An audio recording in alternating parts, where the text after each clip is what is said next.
آگے بڑھیں گے۔ امریکی صدر ڈونلڈ ٹرمپ اور فیلڈ مارشل سید عاصم منیر کی وائٹ ہاؤس میں ملاقات۔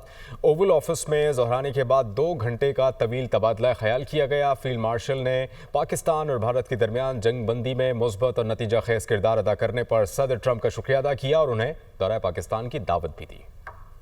فیلڈ مارشل سید عاصم منیر کی وائٹ ہاؤس آمد۔ امریکی صدر ڈونلڈ ٹرمپ سے اوول آفس میں ظہرانے پر ملاقات۔ ISPR کے مطابق ملاقات میں صدر ٹرمپ کے ساتھ وزیر خارجہ مارکو روبیو اور نمائندہ خصوصی مشرق وسطی اسٹیو وٹکوف بھی موجود تھے۔ فیلڈ مارشل سید عاصم منیر کے ساتھ قومی سلامتی کے مشیر بھی موجود تھے۔ فیلڈ مارشل نے پاکستان اور عوام کی جانب سے پاکستان اور بھارت کے درمیان جنگ بندی میں صدر ٹرمپ کا مثبت اور نتیجہ خیز کردار ادا کرنے پر شکریہ ادا کیا۔ فیلڈ مارشل نے صدر ٹرمپ کی اقوام عالم کو درپیش متعدد چیلنجز کو سمجھنے اور ان سے نبردآزمہ ہونے کی قائدانہ صلاحیتوں کی تعریف کی۔ صدر ٹرمپ نے پاکستان اور امریکہ کے درمیان انسداد دہشت گردی کے حوالے سے جاری تعاون اور خطے میں پاکستان کے قیام امن کی کوششوں کو سراہا۔ ISPR کے مطابق ملاقات میں امریکہ اور پاکستان کے درمیان انسداد دہشت گردی میں تعاون کو جاری رکھنے پر اتفاق کیا گیا۔ صدر ٹرمپ نے پاکستان کے ساتھ باہمی مفاد پر قائم مثبت تجارتی معاہدے کے عزم کا اظہار کیا۔ امریکہ اور پاکستان کے درمیان معاشی اور تجارتی تعاون، mines and minerals, artificial intelligence, energy sector, crypto currency اور دیگر شعبوں میں تعاون بڑھانے کے بارے میں اتفاق ہوا۔ صدر ٹرمپ کے ساتھ فیلڈ مارشل کی ایران اسرائیل تنازع پر تفصیلی گفتگو ہوئی۔